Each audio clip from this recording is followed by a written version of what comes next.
मोदी तुम्हारा कानून सलामत रहे, तुम्हारा कानून अदालतों की चार दीवारियों में घिरा हुआ रहे।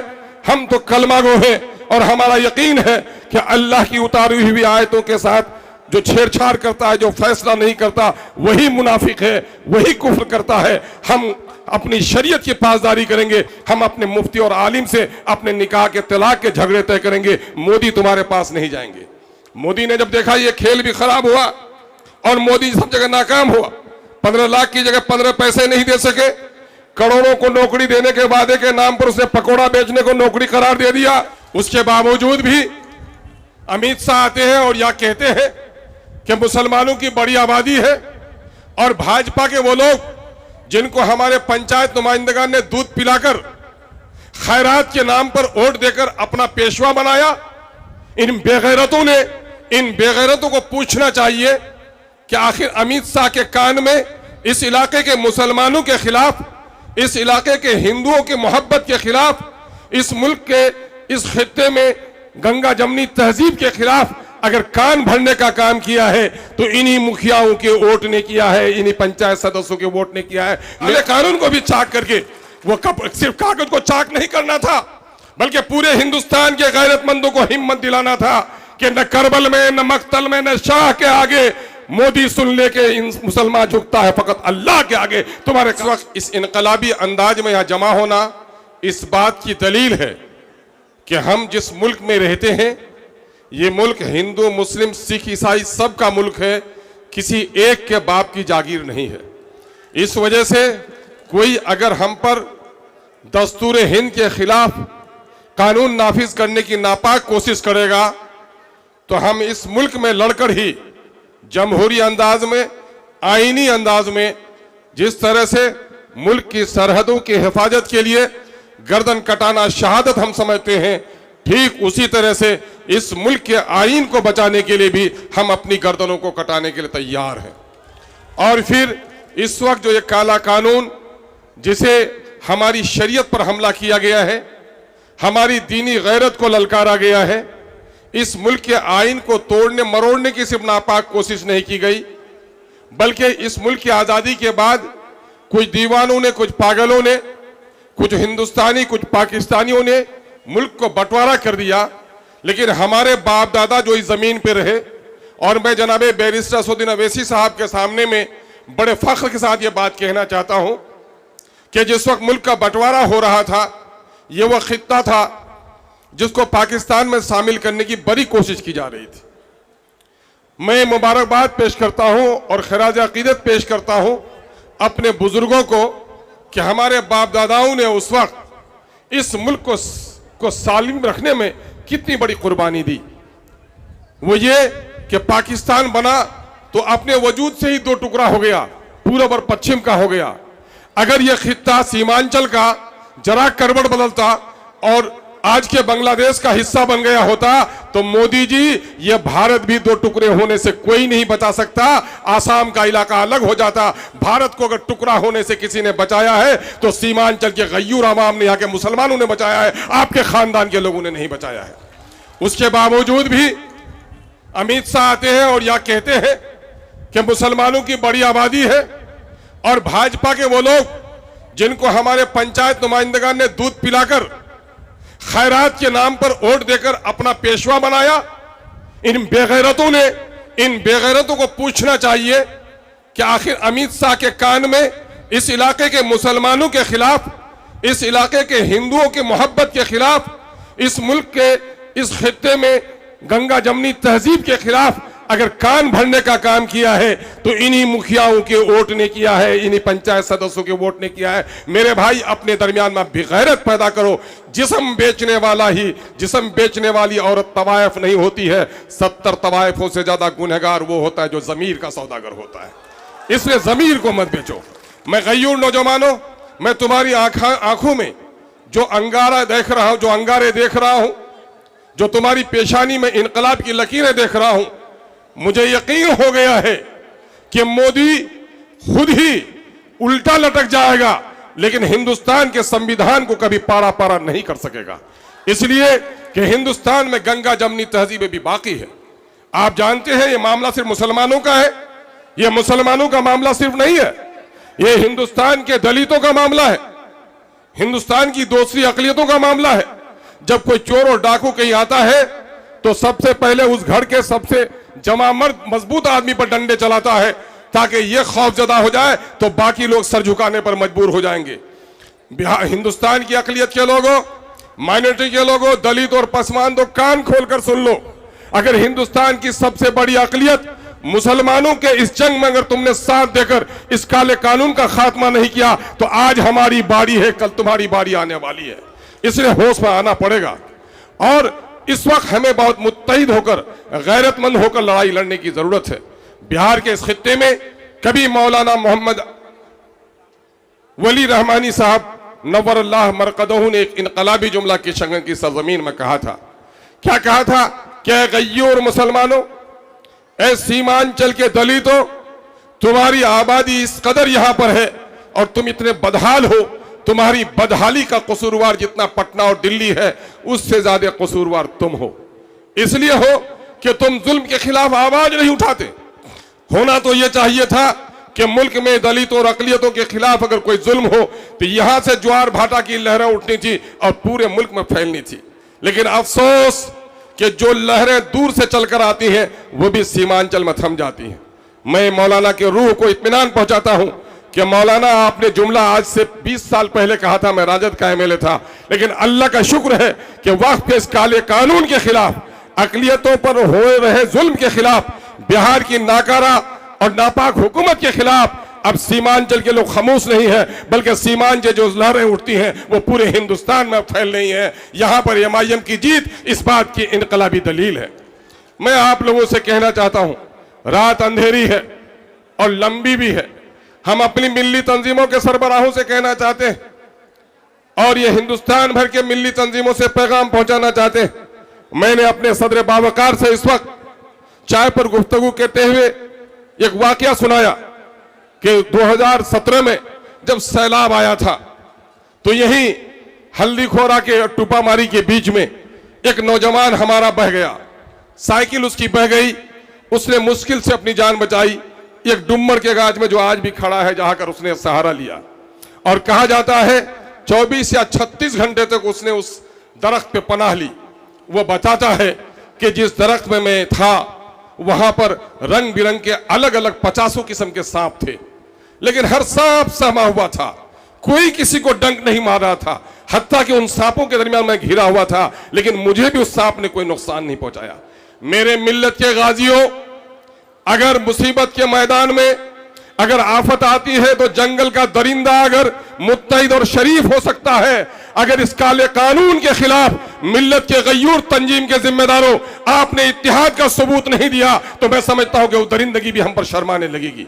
जरूरत इस बात की है कि मुल्क गिर सतह पर हमारी मिल्ली तंजीमें, हमारी सेकुलर सियासी पार्टियां, चूंकि मुझे यकीन है कि इस वक्त पार्लियामेंट में भले ही हमारे 24 मुस्लिम मेंबरान हैं, हम हिंदू और मुसलमानों के दरमियान में पार्लियामेंट को तकसीम नहीं कर सकते। हिंदुओं के लिए मंदिर हो सकता है, किसी के लिए गुरुद्वारा और किसी के लिए गिरजाघर हो सकता है, मुसलमानों के लिए मस्जिद हो सकती है, ये उनके इबादत खाने हैं, लेकिन इस मुल्क के कानून के लिए लड़ना सबकी जिम्मेदारी है। वक्फ का ये जो काला कानून आया है, नौजवानों, मैं इख्तिसार से कहता हूं, 6 दिसंबर को तुम्हारी शादी की तारीख रही होगी, 6 दिसंबर को तुम्हारी पैदाइश की तारीख रही होगी, 6 दिसंबर को खुशियों के और तो तारीखें रही होंगी, लेकिन जब 6 दिसंबर का काला दिन आता है तो मेरी खुशियां मुझे खुशी नजर नहीं आती। अगर ईद भी आ जाए तो मेरी आंखों में गम होता है, इसलिए कि 6 दिसंबर का वह काला दिन हमारे बाबरी मस्जिद को टूटने का दिन है। यकीन जानो, मेरे ससुर नवीसी साहब ने कहा है कि बाबरी मस्जिद की कहानी हम आज ही नहीं कहते हैं, ये मस्जिद थी, मस्जिद है और ताक़यामत मस्जिद रहेगी। और हम अपने आने वाली नस्लों को भी बता के जाएंगे कि यहाँ के कुछ जालिमों ने हमारी मस्जिदों को तोड़ा है और हमने शराफत का मुजाहरा किया है कि जो कुछ हमारी अदालत ने फैसला कर दिया हमने तस्लीम कर लिया है। लेकिन हम तारीख को याद रखेंगे। तुम एक मस्जिद पर रोते हो नौजवानों, अगर ये काला कानून नाफिजुल अमल तो 8 तारीख से कर दिया गया है, लेकिन अमली जामा अगर इसको पहनाने की कोशिश की जाएगी तो न जाने तुम्हारी कितनी मस्जिदों में ताले लग जाएंगे, तुम्हारे कितने दीनी मदारिस बंद हो जाएंगे, तुम्हारे कितने कब्रिस्तानों में तुम्हें उलझा कर रख दिया जाएगा। और 2 मामले थे, एनआरसी का मसला था, उन्होंने कहा था कि मुसलमानों को निशाना बना रहे, लेकिन आसाम में जब मामला आया तो मुसलमानों से गैर मुसलमान फंस गए, 13 लाख गैर मुसलमान फंस गए, खेल उनका खराब हुआ। फिर उसने कहा तलाक बिल को मामला लाते हैं, अपने घर की बहू बेटी और बीवी के साथ जो इंसाफ न कर सके, गांव के दूसरे बहू बेटी की पंचायती में उस बेशर्म को नहीं बोलना चाहिए। मेरे भाइयों, हमारे तलाक के नाम पर उन्होंने हमारी शरीयत पर हमला किया, लेकिन मैं मुबारकबाद देता हूं अपने उन लोगों को जो शरीयत का एहतराम करते हैं। इन्होंने कह दिया मोदी तुम्हारा कानून सलामत रहे, तुम्हारा कानून अदालतों की चारदीवारियों में घिरा हुआ रहे। हम तो कलमागो हैं और हमारा यकीन है कि अल्लाह की उतारी हुई आयतों के साथ जो छेड़छाड़ करता है, जो फैसला नहीं करता, वही मुनाफिक है, वही कुफ्र करता है। हम अपनी शरीयत की पासदारी करेंगे, हम अपने मुफ्ती और आलिम से अपने निकाह के तलाक के झगड़े तय करेंगे, मोदी तुम्हारे पास नहीं जाएंगे। मोदी ने जब देखा ये खेल भी खराब हुआ और मोदी सब जगह नाकाम हुआ, 15 लाख की जगह 15 पैसे नहीं दे सके, करोड़ों को नौकरी देने के वादे के नाम पर उसने पकौड़ा बेचने को नौकरी करार दे दिया। और उन्होंने महंगाई के नाम पर, पहले यही शख्स कहता था कि रुपए की कीमत घटती है तो देश की आबरू गिरवी रख जाती है, और आज देश की आबरू को उसने वहां गिरवी दिया कि तारीख में डॉलर के मुकाबले में पैसे की कीमत, रुपए की कीमत इतनी नहीं गिरी थी। इन तमाम नाकामियों को छुपाने के लिए मोदी ने मुसलमानों को निशाना बनाया है, और मुसलमानों को निशाना बनाते हुए एक वाकया मैंने कई जगह सुना, इख्तिसार में सुना देता हूं। एक बड़े घर की बहू थी, बच्चा उनका रो रहा था और बच्चा बहल नहीं रहा था। नौकर को उसने दिया कि जाओ फूल की क्यारी की तरफ। उसने फूल की क्यारी में बच्चों को घुमाया, रंग बिरंगे फूल दिखाए, बच्चा बहल नहीं रहा था। कहा खिलौने दो, खिलौने उठा के बच्चा फेंक रहा था। उस नौकर ने देखा कि दुबली पतली बिल्ली तालाब के नजदीक खड़ी है, उसने उसके गले में रस्सी लगाया, और बच्चे अक्सर शरारत करते हैं, जब बिल्ली को डुबाने और उठाने लगा तो बच्चा खिलखिलाकर हंसने लगा। अब इस बहू की आदत हो गई कि जब भी उनका बच्चा शरारत करता, अब बच्चों को खिलौना देने की बात नहीं कहता, बल्कि अपने नौकर से कहता जा बिल्ली को जरा डुबा, बच्चा बहल जाएगा। ठीक उसी तरह से मोदी अपनी तमाम तर नाकामियों को छुपाने के लिए कुछ भी नहीं कर पाता है तो अपने मुसीरों से कहता है कि मुसलमानों को परेशान करने वाली कोई साजिश करो। चुनांचे मुसलमानों को परेशान करने के लिए उसने एक काला कानून लाया। अब जानते हो क्या होगा? यही एनआरसी के जमाने, सीए के जमाने में तहरीक चल रही थी, और उस बिल को भी अगर चाक किसी ने किया था, दूसरा किसी ने नहीं किया था, बल्कि उस बिल को भी, काले बिल को भी चाक करने का काम किया था तो सलाहुद्दीन अवैसी का बेटा बैरिस्टर असदुद्दीन अवैसी ने किया था। और इस काले कानून को भी चाक करके, वो सिर्फ कागज को चाक नहीं करना था, बल्कि पूरे हिंदुस्तान के गैरतमंदों को हिम्मत दिलाना था कि न करबल में, न मक्तल में, न शाह के आगे मोदी सुन ले के मुसलमान झुकता है, फकत अल्लाह के आगे तुम्हारे काले कानून के सामने हम नहीं झुक सकते। इस काले कानून की खराबी क्या होगी? सीए के जमाने में अररिया से पश्चिम राशिद भाई गवाही देंगे, एक झगड़ा हुआ दलितों के यहाँ। क्या हुआ? जब पंचायती भी नशा उतर गया तो कहा क्या कहिए मालिक, अपनी जबान में बोला, हम लोग बिला वजह के दोनों भाई लड़ गए। कहा कि क्या हुआ रे? मालिक बोलते हुए शर्म आती है, बोला बोलो क्या हुआ, पंचायती तो करनी है। कहा मालिक, शहर से कुछ लोग आए थे और हम लोगों के कान में बात सुनाए थे, ये जो सीए का काला कानून है, मिर्ची लगाई गई है, ये मुसलमानों को बांग्लादेश और पाकिस्तान भगाने का है, और जब बांग्लादेश चला जाएगा तो ये जमीन तुम लोगों की, मकान तुम लोगों का हो जाएगा। मालिक हम लोग समझे कि ये सही है, तो मैंने कहा था अपनी बस्ती में कि ये जो भाग जाएगा तो पश्चिम वाला पक्का का मकान हम लेंगे। तो गांव का ही दूसरा बोलने लगा कि नहीं, पक्का का मकान हम लेंगे। इसी बात में हम लोग लड़ गए थे। यकीन जानो ये वाकया ऐसा नहीं है, सच्चाई पर मबनी वाकया है। पटने में एक साहब प्रोफेसर है, वो घर अपना खेत बटाई पर दिए हुए हैं पूर्णिया के। वो कहा कि साहब मैं तो हैरत रह गया, जब मैं गांव गया तो मुझे मेरे सामने में मेरे बटाईदार आया और बड़ी शराफत के साथ कहने लगा, सर एक बात कही मालिक माफ करी। कहा क्या मामला है? क्या क्या हमरा सुनई कि आप सब बांग्लादेश चली अभी। उसी अंदाज में अपना कहा कि बांग्लादेश आप लोग चले जाएंगे। मालिक हम तो 7 बीघा जमीन जोतते हैं, ये सब जमीन किसी दूसरे को मत दीजिएगा, ये सब हमको दे दीजिएगा। ये कान भरा है मोदी ने, ये गांव गांव में जाकर कहा है इनके कब्रिस्तानों में तुम्हारा मॉल बना देंगे, इनके खानकाहों में तुमको बसा देंगे, इनके मस्जिदों को हम तोड़वा देंगे। यही वजह है कि समाज का एक बड़ा तबका इसमें गुमराह हो गया है।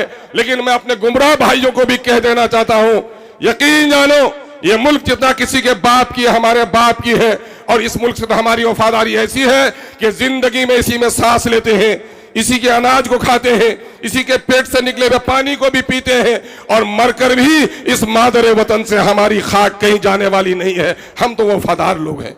और सुन लो, मछली पानी के बगैर तो जिंदा रह सकती है, लेकिन मुसलमान वो कौम है, शराबी जुआरी गुनहगार हो सकता है, लेकिन अपनी शरीयत को पामाल करते हुए कोई बर्दाश्त नहीं हो सकता है। इसलिए कान खोलकर सुन लो कि मछली पानी के बगैर तो जिंदा रह सकती है, मुसलमान शरीयत के बगैर जिंदा नहीं रह सकता। इसलिए अपनी शरीयत को बचाने के लिए हम हर लड़ाई लड़ेंगे। मुझे खुशी है कि इस वक्त तौसीफ आलम साहब ने पार्टी में शमूलियत इख्तियार की है। पिछले दिनों किसने क्या दगा दिया है ये आपके सामने में। मेरी ये ताकत नहीं कि मैं किसी से बदला लूं, लेकिन आपके अगर एतमाद के साथ किसी ने धोखा किया है तो बदला लेने वाले मालिक आप हैं। आज कौन है लीडर? कौन है लीडर? माँ के पेट से कोई जन्म नहीं लेता। अवाम जिसे इज्जत दे देती है वो लीडर बन जाता है, अवाम जिससे इज्जत छीन लेती है वो खाक पर आ जाता है। आपने अगर इंसाफ और उम्मीद की बुनियाद पर किसी को इज्जत दी है और आपके साथ दगा किया है तो इंसाफ करने वाले भी आप होंगे। हम अपने उन भाइयों से जो पार्टी के फैसले से नाराज हैं, मैं उनसे भी पैगाम देना चाहूँगा कि हम एक बड़े मकसद की लड़ाई लड़ रहे हैं। इस बड़े मकसद की लड़ाई में हमारे बड़ों ने जो फैसला किया है उस फैसले को हमें तस्लीम करना चाहिए अगर पार्टी से आपका रिश्ता है। और हम कहेंगे तौसीफ साहब से कि तौसीफ साहब, आपको चाहिए कि जिन लोगों ने गुज़िश्ता 10 वर्षों से 12 वर्षों से बस्ती बस्ती में बहादुरगंज में MIM को पहुंचाया है, बहादुर के नौजवानों, तुम घर जाना तो अपनी अम्मी को जरूर सलाम कहना, अपने बूढ़े अब्बा को जरूर सलाम कहना। मैं पार्लियामेंट का इलेक्शन हार गया, मुझे गम नहीं है, लेकिन बहादुरगंज में हमेशा हमको जिताने का काम किया है। और यही वजह है कि MIM को एक मकबूलियत इस सरजमीन पर मिली है। हम आपकी इन मेहरबानों के लिए शुक्रगुजार हैं। हम जनाब बैरिस्टर असदुद्दीन अवैसी साहब को भी यकीन दिलाना चाहते हैं कि यहाँ के लोगों ने बड़ी उम्मीद भरी नजरों से आपको देखा है। आपने इस वक्त जो काम किया है पूरे हिंदुस्तान में, उसकी कोई दूसरी नज़ीर हमारे दरमियान में नहीं है। अल्लाह आपकी तमाम तर आफत से अल्लाह आपकी हिफाजत फरमाए। और मैं जनाब भाई तौसीफ साहब को कहना चाहूँगा कि आज जो ये रमक देख रहे हैं, ये जो पेशानी पे चमक देख रहे हैं, यकीनन MIM के दीवानों और मतवालों की इसमें बड़ा खून लगा है। और आपसे हम समझते हैं एक नए अंदाज की सियासत का आप आगाज़ करेंगे ताकि सीमांचल की तारीख बदले और हमारी नस्लों को फ़ायदा मिले। हम इस काले कानून की मुखालफत करते हैं जो कुछ अभी कश्मीर की वादियों में जुल्म और ज़्यादती हुई है, जिसके खिलाफ जनाब बैरिस्टर असदुद्दीन अवैसी साहब ने तमाम तर फिरका परस्तों के मुंह को बंद कर दिया है। गोदी मीडिया को सवाल पूछने की हिम्मत नहीं हुई है। ये हमारे अंदर के इंसान को देखना चाहता है। अरे हम तो वो है, इस संसार का ईश्वर ही एक नहीं, सारे इंसानों को एक माँ बाप की औलाद समझते हैं। और हमें तो ये पढ़ाया गया है नाहक किसी एक इंसान का खून पूरे इंसानों के कत्ल के बराबर है, और एक मासूम को बचाना पूरी इंसानियत को बचाने के बराबर है। इसलिए उन मासूमों का, उन मुसाफिरों का, उन सयाहों का जो कत्ल हुआ है उसकी हम पुरजोर मजम्मत करते हैं। आइए हम सब मिलकर एक नए इनकलाबी तारीख की तरफ कदम बढ़ाएं